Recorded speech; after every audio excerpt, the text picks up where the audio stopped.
He opened the nursery door and froze. His cleaner was nursing his baby. Before we get into it, tell me where you are watching from today. And be honest, have you ever been judged for doing the right thing when nobody else stepped up? If you're here for stories about dignity, fairness, and real accountability, tap like, subscribe, and stay with me. Because this one turns in ways you will not see coming.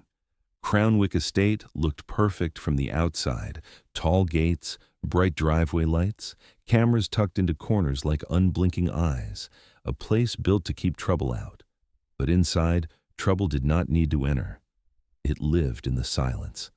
A 2-month-old baby's cry echoed through the mansion like a siren that nobody wanted to answer. It bounced off polished walls and expensive art. It slid under doors. It crept into rooms meant for rest and turned them into places of dread. Asha Bennett stood in the marble foyer with a mop in her hands, wiping the same patch of floor again and again. It was already clean. Her wrists moved on autopilot. Her mind was somewhere else. Every cry from upstairs tightened her chest like a fist. She told herself she was only the overnight cleaner. She told herself the baby had a nanny. She told herself the owner was home. She told herself it was not her business. But she had learned something the hard way. When a baby cries for too long, it stops being a complaint. It becomes a warning. Asha pressed her lips together, breathing through the sting behind her eyes. 6 weeks ago, she had been in a hospital room watching monitors flatten into silence. 6 weeks ago, she had given birth to a boy who never got to leave the building. 6 weeks ago, she had walked out with empty arms and a body that still tried to feed a baby who was not there. Since then, she'd been living in quiet survival. Work, bus rides, cheap meals, a small room with a cracked window, no photos, no baby clothes, no reminders. She had prayed for her milk to stop, for her body to stop rewriting her grief every day. It had not stopped. Now the baby upstairs cried again, but weaker, not calmer, weaker. That detail made Asha drop the mop. It clattered softly against marble. She did not think. She moved. Her trainers slapped the steps as she ran up the grand staircase, one hand gripping the banister, the other pressed to her chest like she could keep her heart from breaking.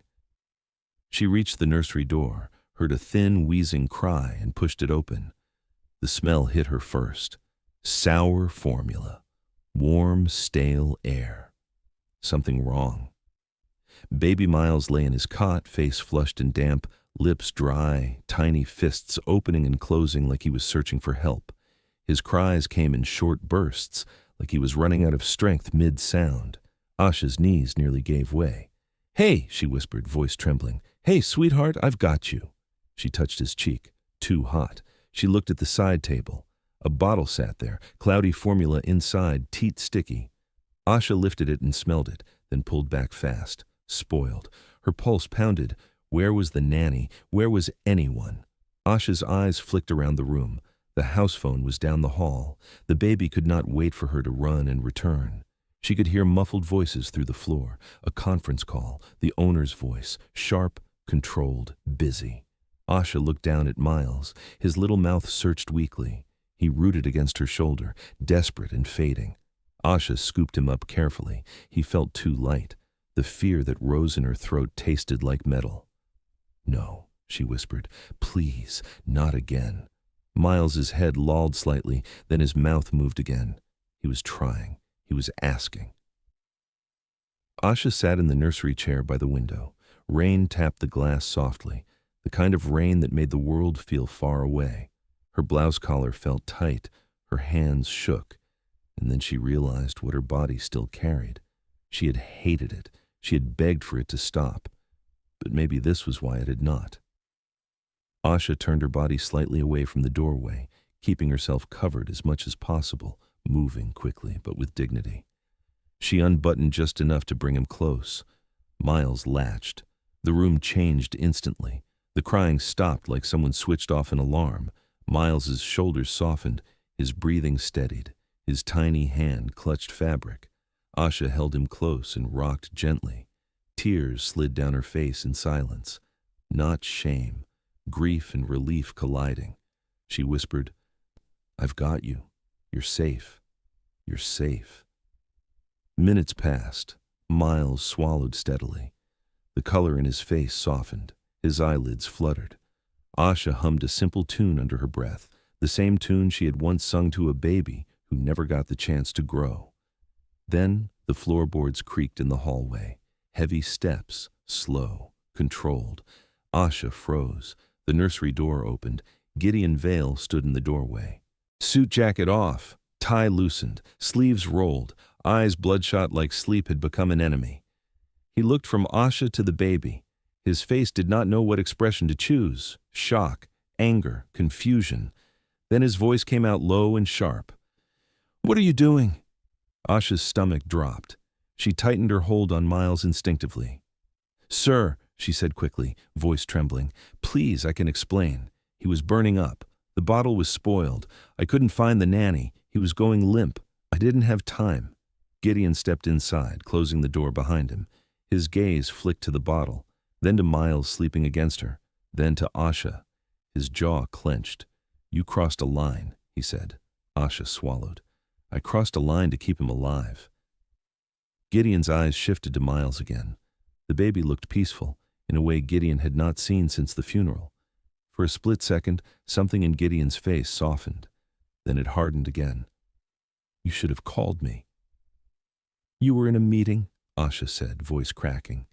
"You don't make decisions like that without permission." Asha felt heat rush into her eyes. "Sir, if I waited for permission, he might not be breathing right now." The words hung in the air. Rain tapped harder against the window. Gideon stared at her. He looked like a man holding a storm behind his teeth. Then he spoke, cold and clipped. "Put him back in the cot." Asha blinked. "Please don't wake him. He just settled." Gideon's tone sharpened. "Put him back." Asha moved carefully. She adjusted her blouse discreetly, then stood. She laid Miles down gently, like the world might shatter if she moved too fast. Miles stirred, made a small sound, then slept again. Asha's hand hovered over the cot rail. "Rest, sweetheart," she whispered. When she turned, Gideon was staring at her like she was both a problem and a miracle he did not know how to name. "Go downstairs," he said. "Now." Asha swallowed hard. "He needs watching." "I will call the doctor." Asha hesitated. Gideon's eyes narrowed. "Downstairs," he repeated. Asha nodded. She walked out. Behind her, Gideon stood over the cot, watching his son breathe, and something inside him cracked quietly without sound. Downstairs, the mansion felt colder. Asha returned to the foyer, but the mop lay where she dropped it like a forgotten thing. She sat on a bench near the coat closet, hands clenched, staring at nothing. She expected security. She expected shouting. She expected humiliation. Instead, the house stayed silent. For an hour. Then movement. Whispers. The kind of whispers that begin in kitchens and staff corridors and grow teeth. By morning, the story had already been rearranged. Not, she saved the baby. Not, the bottle was spoiled. Not, the nanny vanished. No. The story became something uglier. She was in there with him. She lost a baby, didn't she? Maybe she's trying to replace him. Asha heard fragments as she cleaned the breakfast room, head down, swallowing the sting like she swallowed everything else. At midday, Bryn Hargrove arrived, the hired nanny. She walked in wearing sunglasses despite the rain, carrying a designer bag like her day had been a shopping trip instead of responsibility. She smiled at the security guard like nothing could touch her. Then she stepped into the kitchen and noticed the tension. "What's wrong with everyone?" Bryn asked, voice bright, too bright. A housekeeper glanced away. "Ask Mr. Vale." Bryn's smile faltered. She moved quickly toward the staircase, but stopped when she saw Gideon at the landing. His eyes were flat, his voice quiet. "Where were you?" Bryn blinked. "I told you. I went to get formula." "You left my son for hours." Bryn's eyes darted. "I thought he was asleep, and you were home." Gideon's jaw tightened. "And the bottle in his nursery was spoiled," he said. Bryn gasped too quickly. "Spoiled? That's impossible. I always check." Gideon stared at her.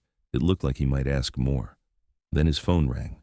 Celeste Wainwright, the neighbor, a woman known for perfect manners and social power that could destroy people without raising her voice.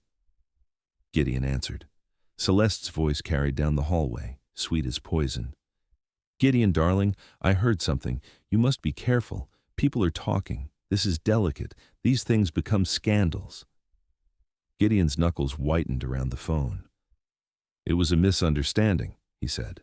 Celeste laughed softly.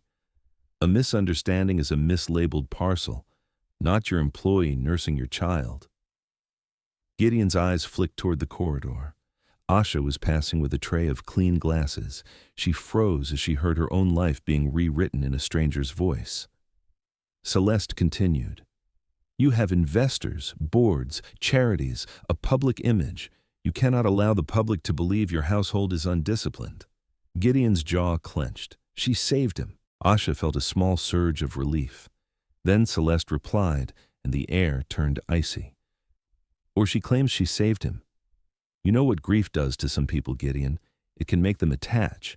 It can make them dangerous. For your son's sake, remove her, quietly and quickly.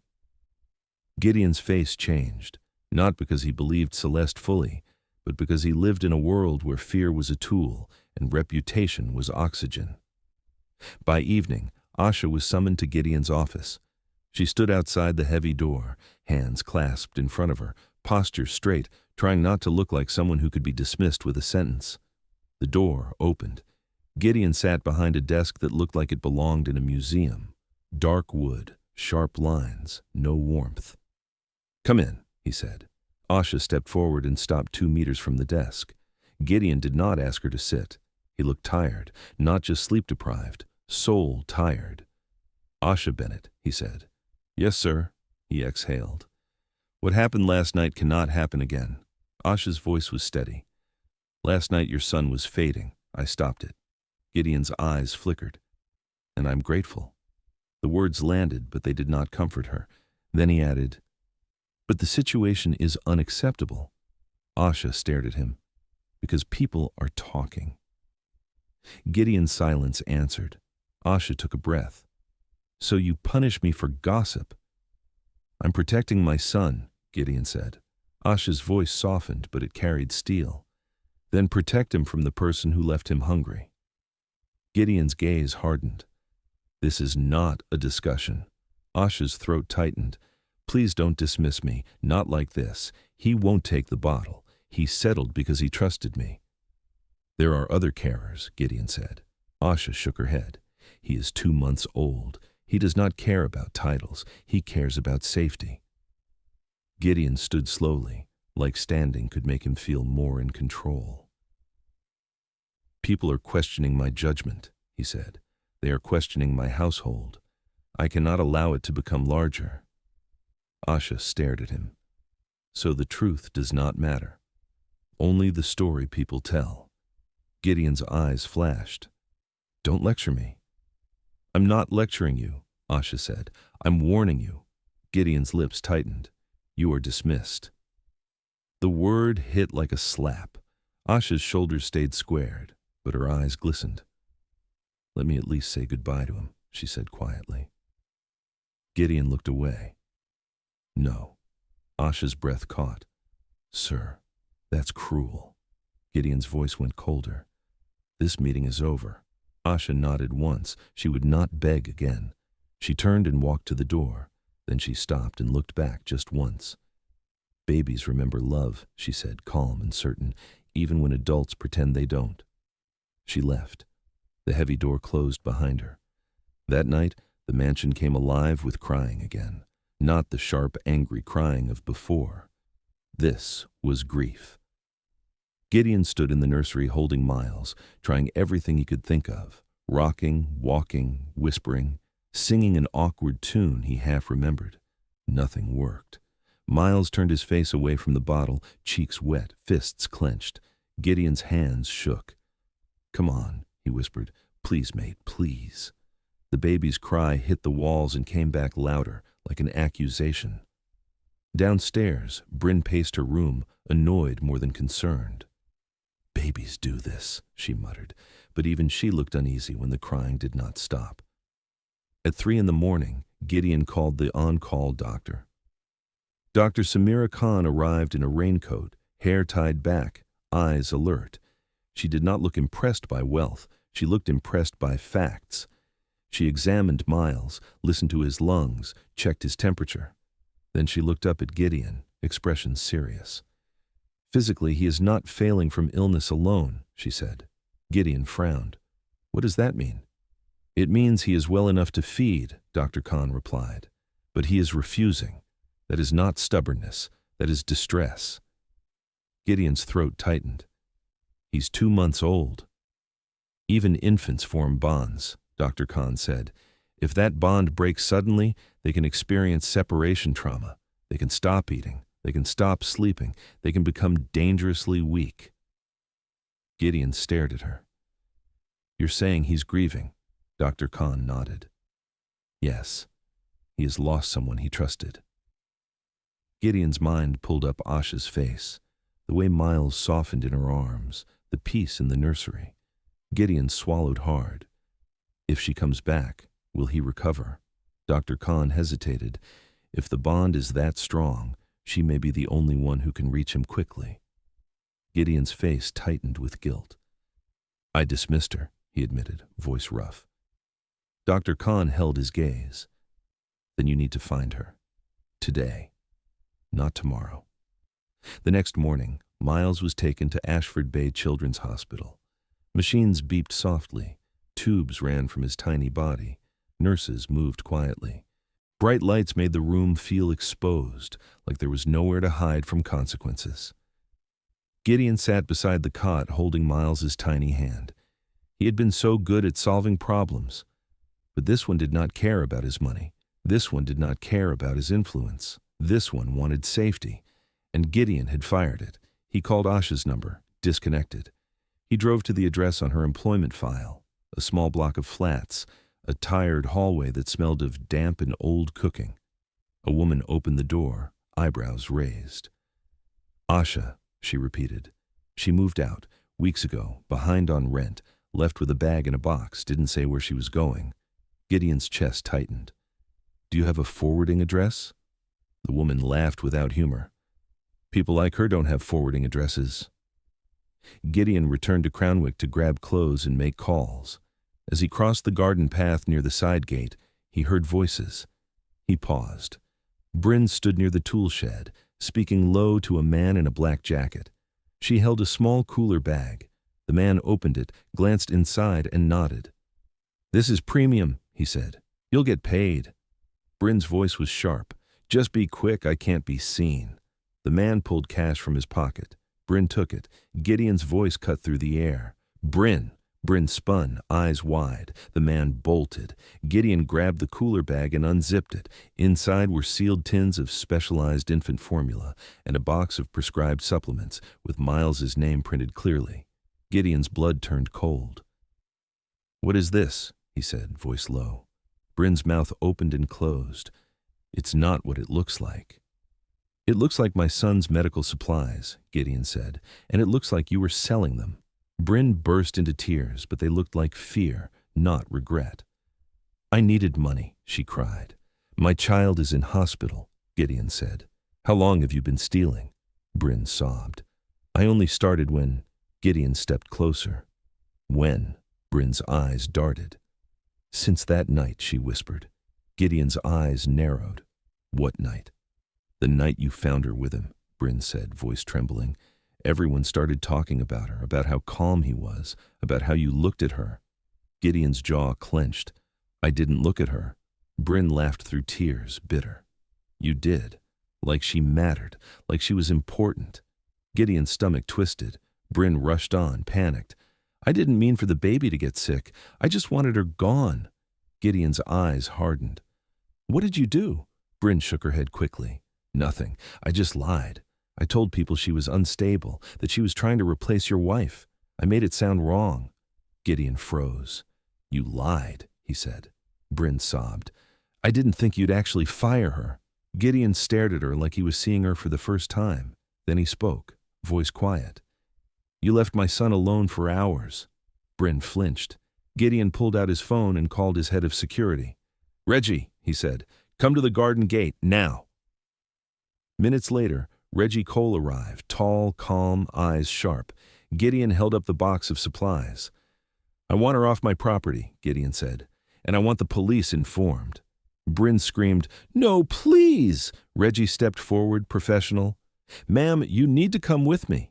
Bryn grabbed Gideon's sleeve. "It was her fault. She made you doubt me." Gideon looked down at her hand on his sleeve. Then he said, quiet and firm, "Don't touch me."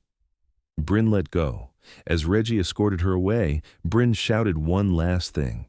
"She saved him. She saved him, and you punished her." Gideon walked back inside, sat at his desk, and put his head in his hands. "What have I done?" he whispered. He called Asha again. Disconnected. He called shelters. No. He called churches. No. He called community centers. No. At the hospital, Dr. Khan's updates grew sharper. "He is weakening," she said. "This is time-sensitive." That night, Gideon sat beside Miles and spoke like his son could understand.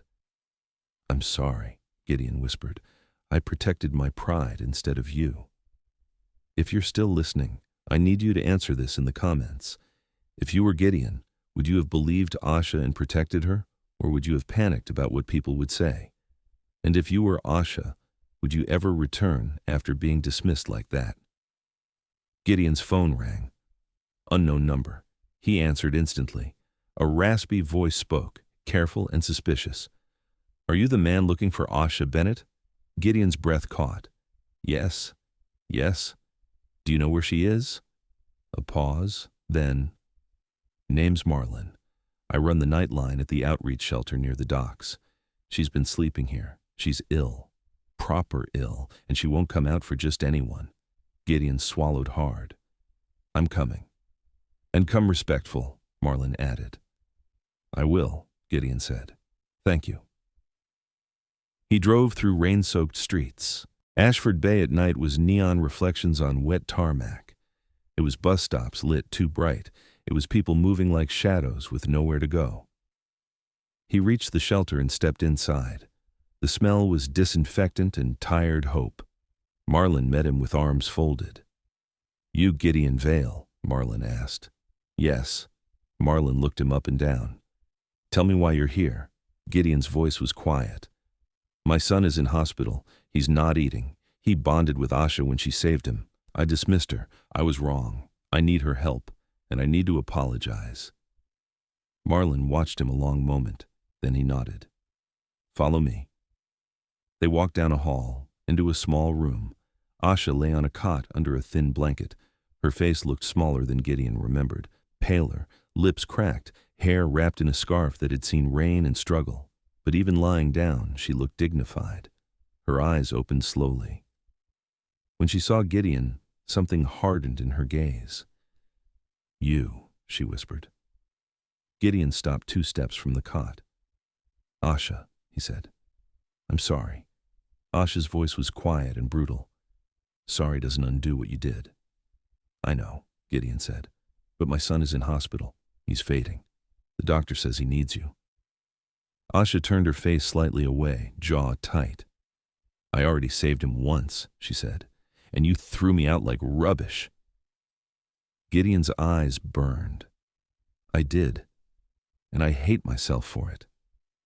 Asha's voice stayed calm. "Then sit with that.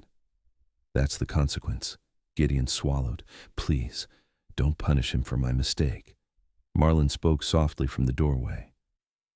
"Asha, love, the baby didn't do nothing to you." Asha closed her eyes. A long silence. Then she whispered, "I will go, but only for the baby." Gideon's breath caught. "Thank you." "Not for you," Asha said. "I understand," Gideon replied. Asha pushed herself up slowly, wincing. Marlon moved to help her. Gideon stepped forward too, then stopped himself, not touching her without permission. Asha noticed, not forgiveness, but noticing. They drove to the hospital in silence. Rain tapped the roof like impatient fingers. Gideon's hands were tight on the wheel.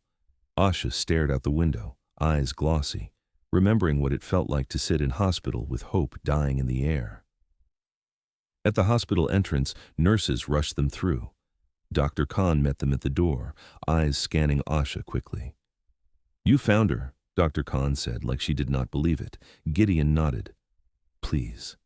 They entered the room. Miles lay small and still, tubes in place. Asha froze. Her hand went to her mouth. "Oh," she whispered. "Oh, sweetheart." She stepped to the cot, slow and careful. A nurse hesitated. "We need authorization." Gideon's voice was immediate. "Authorize it, now." The nurse looked to Dr. Khan. Dr. Khan nodded. Asha lifted Miles into her arms and held him close. She began humming. Quiet, steady. Miles stirred. Asha whispered, "It's me. It's Asha. I've got you."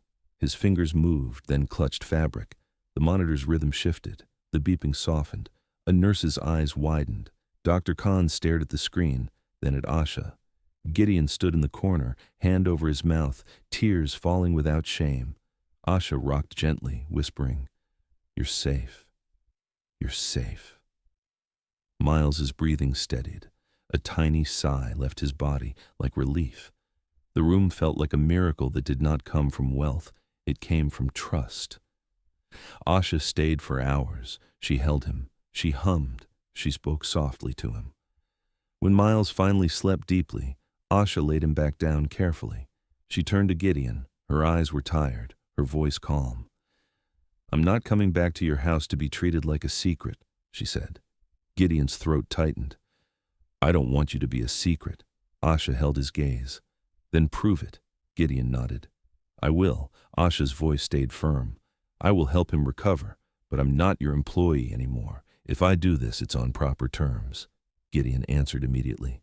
"Name them." "Boundaries," Asha said. "Respect. A contract that protects me. A public correction of every lie, and consequences for the people who endangered him." Gideon nodded. "Yes." Asha added, "And you will stop letting people like Celeste Wainwright steer your fear." Gideon's face tightened.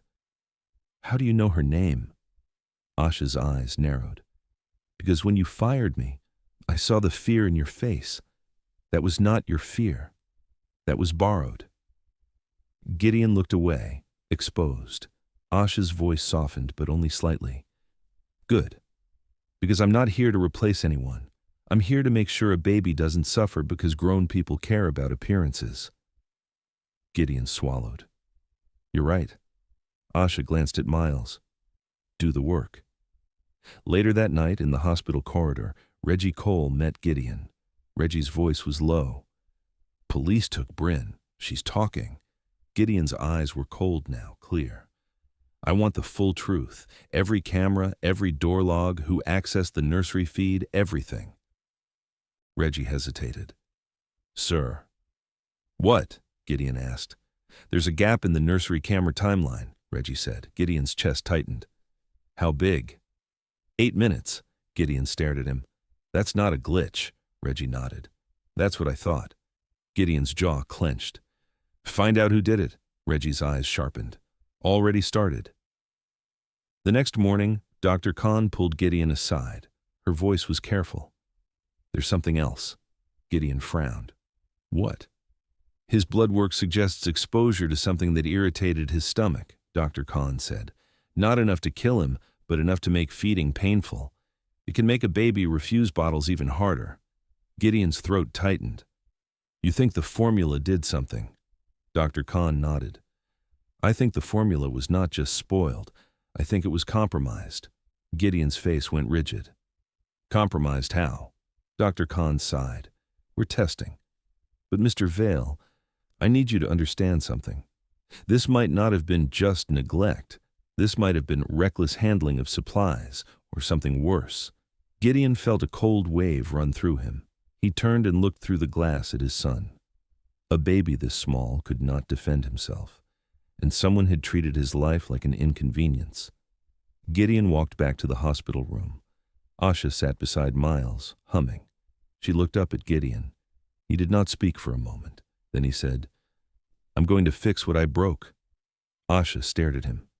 "Words are easy." Gideon nodded. "I know." He paused. "May I sit?" Asha hesitated. then nodded once. Gideon sat in the chair by the wall, not too close, not invading. He looked at Miles sleeping. Then he spoke quietly. "When my wife died, I stopped living," he said. "I turned into a machine. Work, meetings, numbers, anything that kept me from hearing the quiet." Asha's face did not soften, but her eyes listened. Gideon swallowed. "When I saw you with him, I panicked. I felt something I couldn't name, relief, gratitude, and then fear, because the world I live in doesn't let you feel those things without turning them into rumors." Asha's voice was calm. "So you chose rumors?" Gideon flinched. "Yes." Asha looked at him for a long moment. Then she said, "You can't undo it. You can only change what you do next." Gideon nodded. "That's what I'm here to do." That afternoon, Celeste Wainwright arrived at the hospital. She walked in like she owned air. Perfect coat, perfect hair, perfect smile. Gideon stepped into the corridor to meet her before she could enter the room. Celeste kissed his cheek like old friends. "Darling," she said softly, "I heard he's improving." Gideon's eyes were flat. "Why are you here?" Celeste's smile flickered. "To support you." Gideon's voice stayed quiet. "You told me to remove Asha." Celeste laughed lightly. "I advised you to protect your household." Gideon stepped closer, still calm. "My household is not an image, it's a baby." Celeste's eyes sharpened. "Gideon, you are emotional. You're exhausted. You need clarity." Gideon's jaw tightened. "You don't get to speak to me like I'm a child." Celeste's smile hardened. "Fine. Then I'll be direct. This situation can damage you. It can damage the Vale Foundation. It can damage the hospital board you support." Gideon froze slightly. He repeated her words. "The hospital board." Celeste's eyes flicked away for half a second. Gideon noticed. "You're not here for support," he said. "You're here because you're scared." Celeste's voice cooled. "Scared of what?" Gideon's eyes narrowed. "Scared that if people look closely at what happened in my house, they'll look closely at what happens in your circles, too." Celeste's smile returned, but colder. "You're reaching." Gideon's voice stayed low. "Are you connected to the procurement company that supplies specialized formula to this hospital?" Celeste's smile froze. A beat, then she laughed too sharp. "Gideon, please, you sound paranoid." Gideon leaned in slightly. "I sound like a father who finally opened his eyes." Celeste's gaze turned hard. "Be careful. Your grief makes you impulsive." Gideon stood straighter. "My grief made me blind, not impulsive." Celeste's voice dropped. "If you go public, you will embarrass people who don't like being embarrassed." Gideon stared at her. "Good." Celeste's eyes flashed. "You think you're strong enough to do this alone?" Gideon's voice was steady. "No, but I'm strong enough to do it right." Celeste looked past him towards the hospital room door. "Is she in there?" Celeste asked quietly. Gideon's eyes narrowed. "Leave." Celeste smiled thinly. "You'll regret it." Gideon's voice did not rise. "Leave now, Celeste." Celeste held his gaze. Then she turned and walked away. But as she walked, she made a small call. Gideon watched her do it, and he knew. This was about to get bigger. That evening, Reggie brought Gideon a tablet. He pulled up the nursery camera footage. It showed Asha entering the hallway outside the nursery. Then the screen glitched. 8 minutes missing. Then it resumed with Gideon entering the nursery. Gideon stared at the gap like it was a wound. "Who has access?" Gideon asked. Reggie exhaled. "Security admin and one external contractor who handles the camera maintenance." Gideon's eyes tightened. "Name?" "Cal Wainwright," Reggie said. Gideon's stomach dropped. "Celeste's nephew," Gideon whispered. Reggie nodded once. "Yes, sir." Gideon stared at the screen, then at Reggie.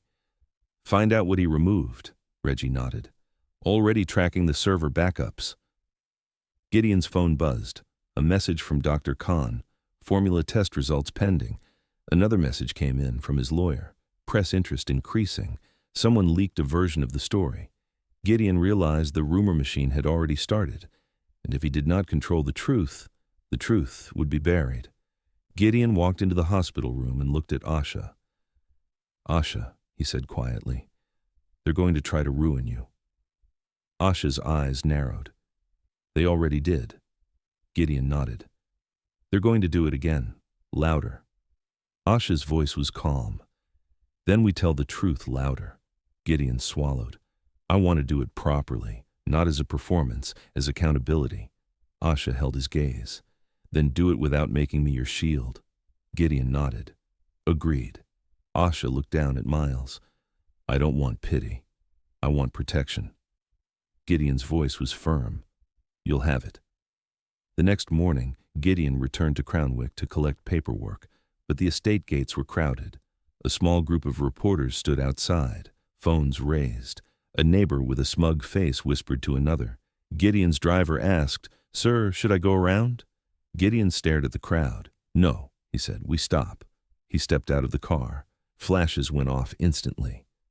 Mr. Vale, someone shouted, is it true your cleaner was caught nursing your baby? Was she fired? Someone called.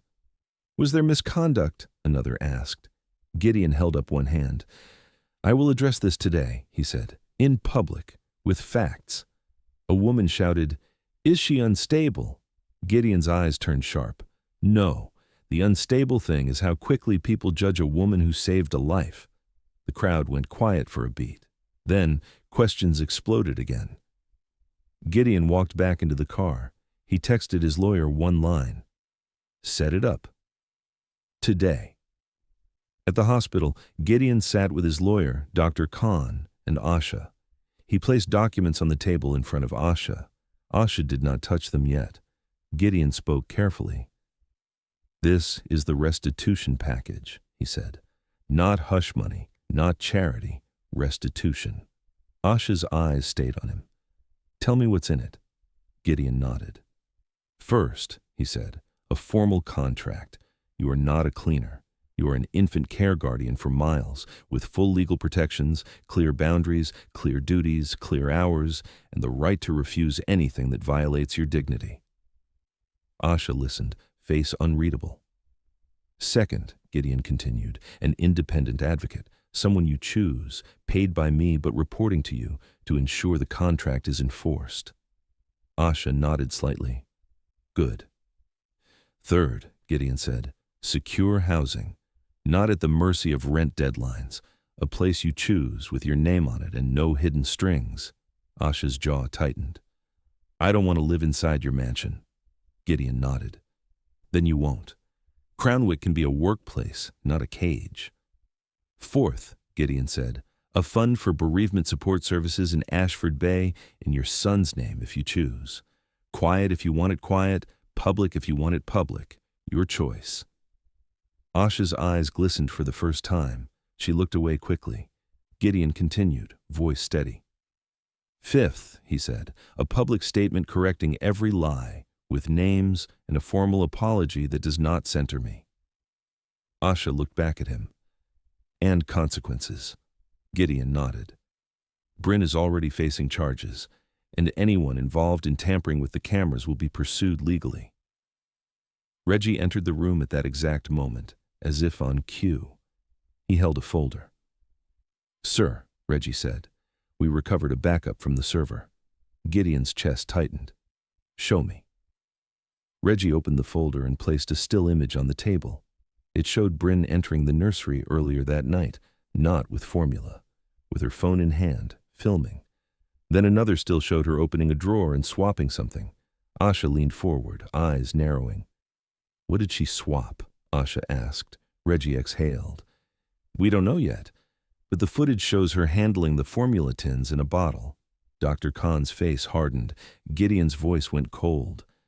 So she didn't just abandon him, she set him up to fail. Asha's voice was quiet. She wanted a story. Gideon looked at Asha. And she tried to make you the villain. Asha sat back slowly. She closed her eyes for a moment. When she opened them, her voice was steady again. Do the press conference, she said. Gideon nodded. Today. Asha held his gaze. And you will not stand there acting like a savior. You will stand there as a man who was wrong. Gideon nodded again. Yes. Dr. Khan spoke quietly. One more thing. The tests came back. Gideon turned to her. Dr. Khan's expression was serious. The formula had been compromised, not poison, but mishandled and contaminated enough to cause stomach pain and refusal. That's why he fought the bottle so hard. Gideon's face went rigid. Asha whispered, "So he was in pain." Dr. Khan nodded. "Yes." Gideon looked down. His voice cracked slightly. "I fired the only person who soothed him." Asha's voice stayed calm. "Then you make sure it never happens again." The press conference was held in the hospital lobby that afternoon. Cameras lined up. Reporters packed the space.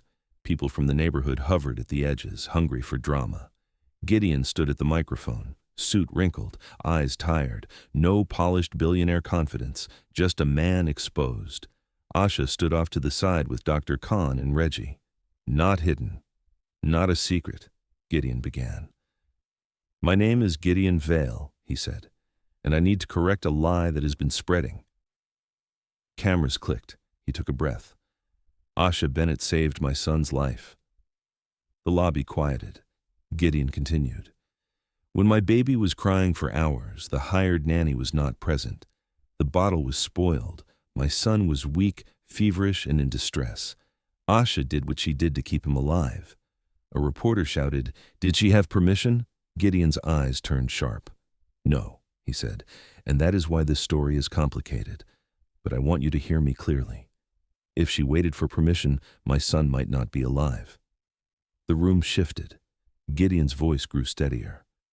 "I dismissed Asha," he said, "not because she harmed my child, but because I was pressured by gossip and fear. I let pride and appearance blind me.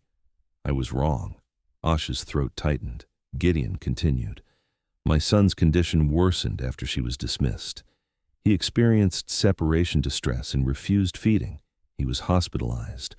Asha returned only because she chose compassion for my child, despite how she was treated." A reporter asked, "Was there wrongdoing by the nanny?" Gideon's voice hardened. "Yes," he said. "The nanny, Bryn Hargrove, abandoned her post, stole infant medical supplies, and contributed to false rumors. Law enforcement is involved." Gasps and murmurs. Gideon looked directly into the cameras. "There is also evidence of camera tampering at my home," he said. "We are investigating and pursuing legal action. Nobody will be protected because of status or family connections." A whisper moved through the crowd at that line. Gideon continued, voice clear. "I apologized to Asha Bennett, publicly, without excuses. I judged her while she was saving my child. I allowed a woman grieving her own loss to be shamed for showing compassion." Gideon turned slightly, facing Asha. "Asha," he said, voice thick, "I'm sorry. You deserved protection, not punishment." Asha stood still. She did not smile. She did not collapse into forgiveness. She nodded once, like a judge acknowledging a confession. Gideon turned back to the cameras. "And to anyone watching," he said, "let this be a lesson. If you ever see someone doing the right thing in a crisis, stop and ask what led them there before you rush to shame them." He stepped away from the microphone. Reporters surged forward. "Will she live with you? Are you in love? Is she the new mother?" Asha stepped forward then, and her voice cut clean through the noise. "I am not replacing anyone," she said. Silence fell. Asha continued, calm and firm. "I am here because a baby needed care. I set boundaries. I demanded a contract. I demanded protection. And I demanded the truth." She looked straight at the cameras. "If you want a story about scandal, look somewhere else," she said. "This is a story about what happens when people judge first and think later." Asha stepped back. Dr. Khan watched her with respect. Gideon watched her with something else in his eyes, something he did not dare name.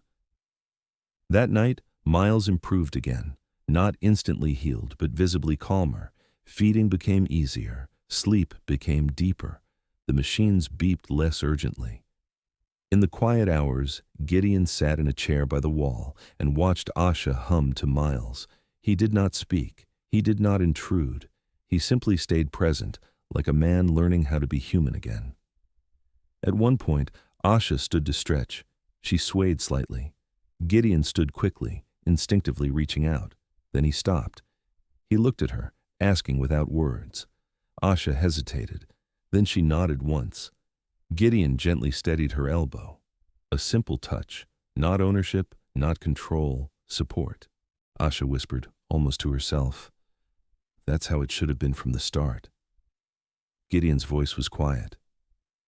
I know. Asha looked at him. Don't say you know. Show you know. Gideon nodded. I will. The next day, Reggie returned with more information. He found Cal Wainwright, the contractor.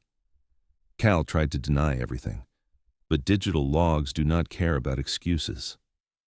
Reggie brought Gideon the report. Cal accessed the camera feed and deleted the 8 minutes, Reggie said. He did it from a remote login. Gideon's jaw clenched. On whose instruction? Reggie hesitated. We don't have a direct message yet, but the timing matches Celeste's call to you, and the login came from a network registered to Wainwright Consulting. Gideon exhaled slowly. He looked out the hospital window at Ashford Bay, rain washing the city. He spoke like a man making a decision that would cost him. Press charges, he said. Reggie nodded. Yes, sir. That evening, Celeste called Gideon again. Gideon answered. Celeste's voice was smooth. Darling, you've made this messy. Gideon's voice was calm. You made it messy when you advised me to shame a woman who saved my child. Celeste sighed softly. I advised you to protect your legacy. Gideon's eyes were cold. My legacy is a living baby, not your boardroom friendships. Celeste's tone sharpened. You're going to war with people who can close doors for you. Gideon's voice stayed steady. Then I'll learn to build new doors. Celeste paused. Then she spoke in a quieter voice. And the woman. Asha. Do you really trust her? Gideon's jaw tightened. I trust what I saw. I trust what the doctor confirmed. I trust that she demanded boundaries instead of trying to take over my life. Celeste laughed lightly. Men like you always fall for saviors. Gideon's voice dropped. This is not about falling for anyone. This is about accountability, and you should be careful, Celeste. Cal's actions are being investigated. A pause. Then Celeste said very softly, You wouldn't. Gideon's voice was cold. Watch me. He ended the call. In the hospital room that night, Gideon sat across from Asha. Miles slept, tiny chest rising and falling. Asha looked tired but calmer. Gideon spoke carefully. I filed charges against the contractor who deleted the footage, he said. Asha nodded. Good, Gideon swallowed. It connects back to Celeste. Asha's eyes narrowed. People like her don't get involved unless they're protecting something. Gideon nodded. Exactly. Asha's voice was quiet. Then don't stop at the house. Follow it wherever it leads. Gideon looked at her, and for a moment his face softened. He spoke like he wasn't sure he was allowed. You're strong, he said quietly. Asha's gaze held him, cautious. Gideon continued, voice lower.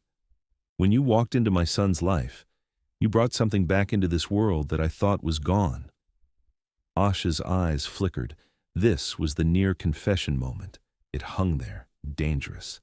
Asha breathed in slowly, then spoke firmly, gently cutting it off. Don't, she said. Gideon froze. Asha's voice stayed calm. Don't turn this into romance to make it easier to digest. Not yet.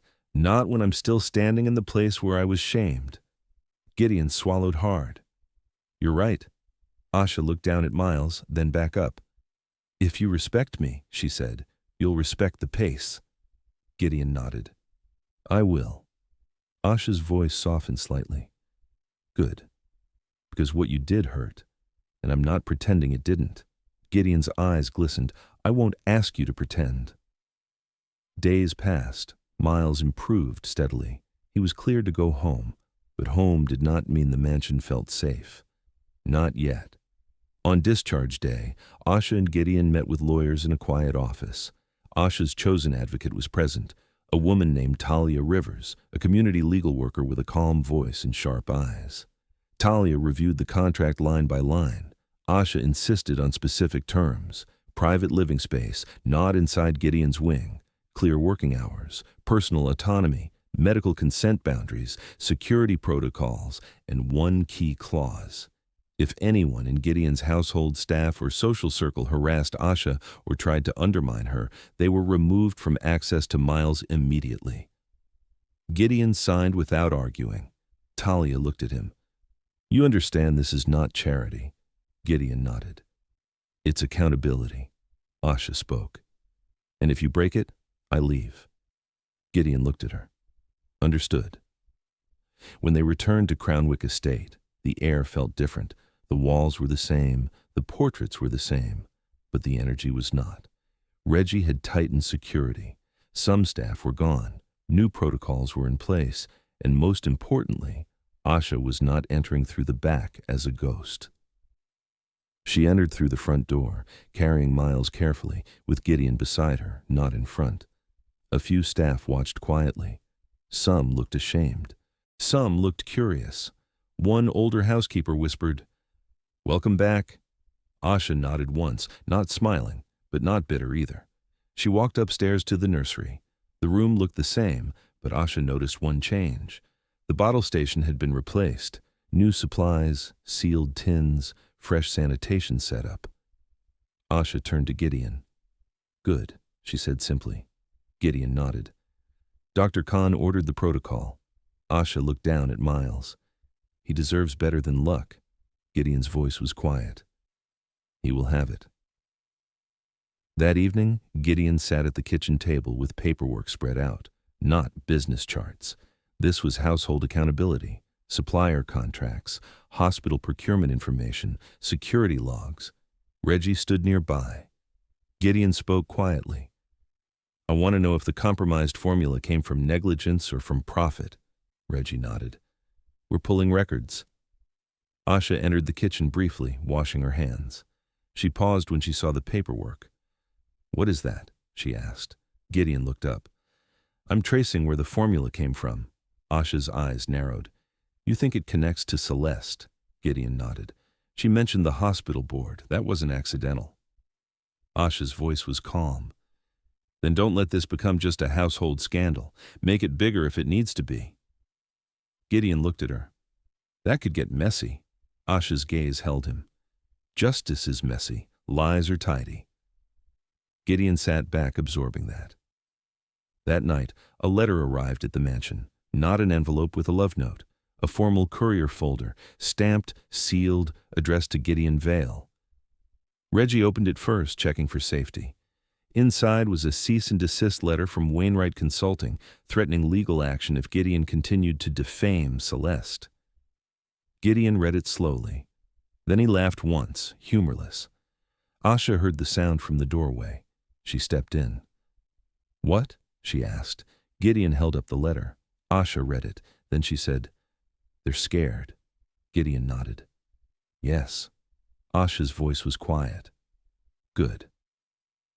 The next morning, Gideon called another press statement, not to talk about Asha, to talk about the supplier chain. He announced an independent investigation into procurement and safety practices connected to infant nutrition supplies in Ashford Bay. The Vale Foundation, he said, would fund transparency, not silence. People in his circle were furious. Board members called him. Investors warned him. Old friends stopped answering. Gideon listened to the pressure and made the same choice every time. Truth over comfort. That is what growth looks like when it costs you something.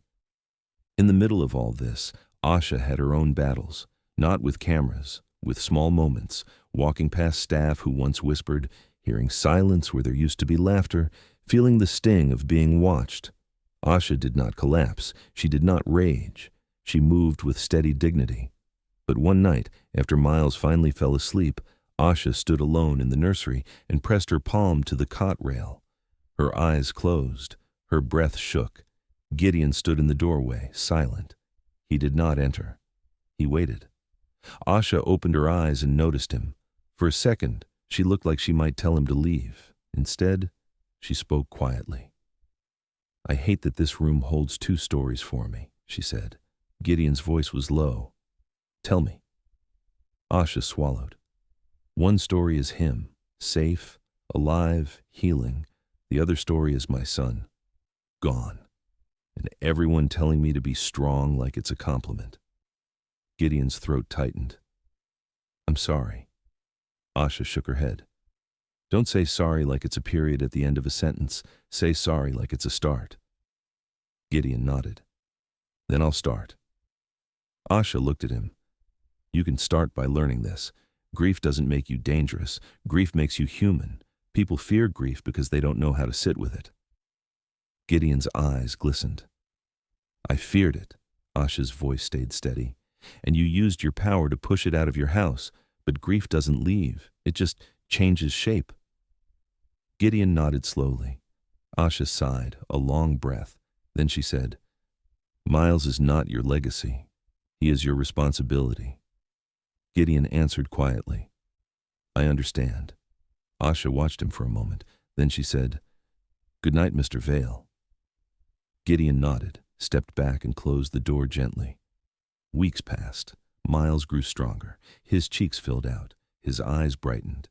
He began to recognize Asha's voice and calm at the sound. Gideon began showing up consistently, feeding times, bath routines, night wake-ups, not as a hero, as a father learning.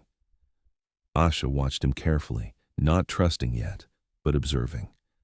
Trust is built in repetition, not speeches. One afternoon, Dr. Khan visited the estate for a follow-up. She checked Miles, smiled, then turned to Asha. "You're doing well," she said. Asha nodded. Dr. Khan hesitated, then spoke softly. "Asha, may I ask you something? Your name? Bennett? Were you at Ashford Bay Women's Ward 6 weeks ago?"